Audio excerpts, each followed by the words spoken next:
I want my daughter to see herself the way I do. I want her to know just how beautiful and valuable she is.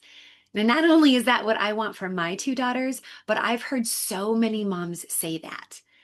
Our teenagers are constantly bombarded with images of perfection, perfect bodies, perfect faces, perfect friend groups, perfect lives. So when someone, anyone, says something unkind, even once, our kids grab onto that comment and hit repeat in their mind.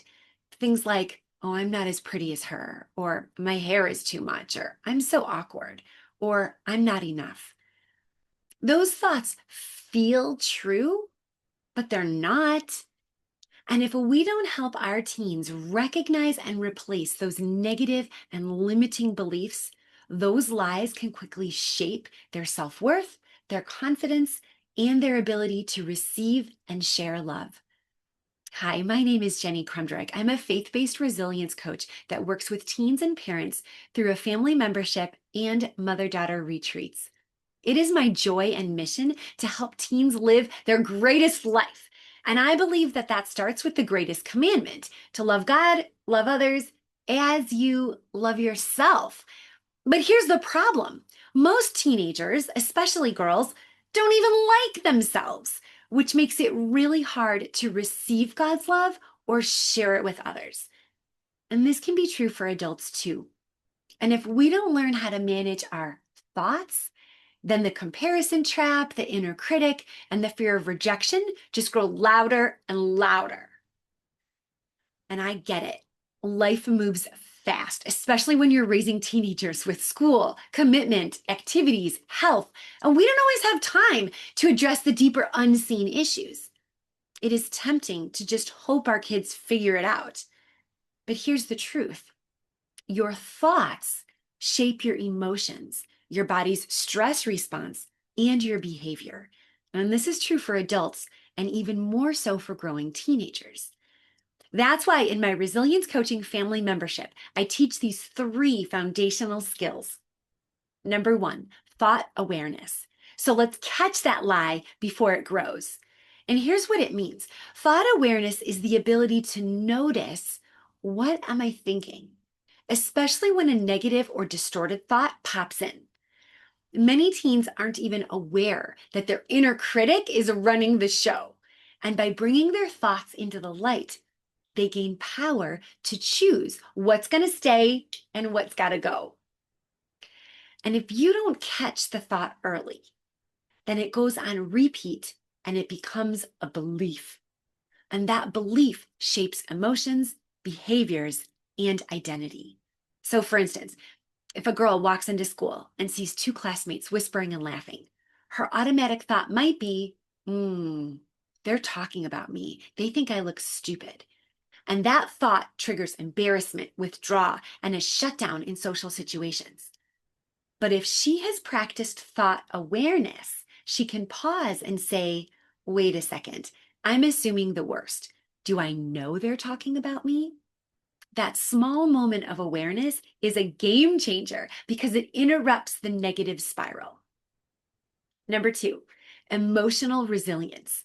To feel your feelings without fear or shame. Emotional resilience isn't about just staying strong or pushing through.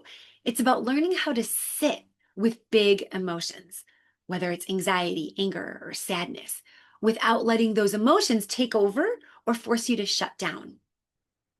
Consider, most teenagers don't know what to do with big feelings, so they bottle them up or explode or numb out with screens or substances. Emotional resilience helps them to process emotions in healthy ways so they can move forward with confidence and clarity. Here's an example. A teen gets a bad grade on a test, and instead of spiraling into, I'm so dumb, I'll never get this, he's coached to pause and say, I'm feeling disappointed and discouraged. That's normal. I wanted to do well. I can feel this and I can move forward. I can study differently next time. I teach students, when it comes to their big emotions, to name it to tame it, feel it to heal it, breathe through the discomfort, and then choose their next step with calm instead of panic. Number 3, recalibration, to flip distorted thoughts into life-giving truth. So once a teen can identify a negative or distorted thought, the next step is to reframe it, not with fake positivity, but with truth, hope, and growth-oriented language. Now, this is really important because negative thoughts are sticky, and replacing them with grounded, believable truth rewires the brain towards confidence, compassion, and courage. So, an example, if a teen thinks, no one likes me, I'm always the last one invited.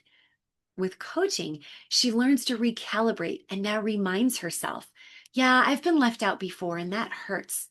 But I do have people in my life who care about me. I'm growing and making progress, making new friends. Now, this little shift, it doesn't deny the pain, it honors it while pointing towards healing and progress. Through thought awareness, emotional resilience, and recalibration, these are the foundation of resilience and confidence. Without them, teens can drift into self-doubt, comparison, or perfectionism. But with them, they become emotionally intelligent, spiritually grounded, and socially confident. Now, one student just shared this with me recently. She said, Jenny, practicing pausing and breathing when I feel overwhelmed in doing thought work is giving me so much relief. Instead of thinking, I have to do this, now I say, I get to do this. And when I get stuck in, I can't, I just pause and I include the word how, and I get curious. I ask myself, how can I do this? How can I handle today's challenge? That simple shift, practicing those skills for a few weeks, has changed everything for that student. Now, Mom, this part is for you because I also know that sometimes our teens don't want to hear it from us. It's not personal. It's developmental. They're growing, they're testing, they're seeking autonomy. Kind of like how a little kid pushes off the side of the pool to see if they can swim on their own. Now it looks more like eye rolls, slam doors, or silence. And it hurts. But Mom, I want to reassure you that you are the parent God handpicked for your child. And even when they're pulling away, they still need you. And that's exactly why I created my live mother-daughter Zoom workshop called She's Worth It. It is a fun way to rebuild the bridge between moms and daughters so that you can have meaningful, heart-level conversations. You'll both walk away feeling seen, heard, and loved. If this resonated with you, here's how to dive deeper. Join me for an upcoming She's Worth It workshop. It's free, it's live on Zoom. You can bring your daughter or come alone and learn practical tools you can bring back home, even to help your son. You could explore a 1 or 2 night mother-daughter retreat. These are transformational weekends of fun, faith, and deep connection.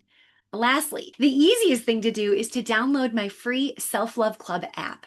With Time to Thrive, it's a course just for students, and Friendship First Aid, a course just for parents.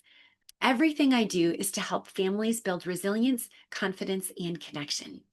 You are not alone in this, and your teen needs the support and guidance to know their worth and to think positively about themselves so that they can pursue their goals with confidence, resilience, and success. Please like, subscribe to, and share this channel. Thanks so much.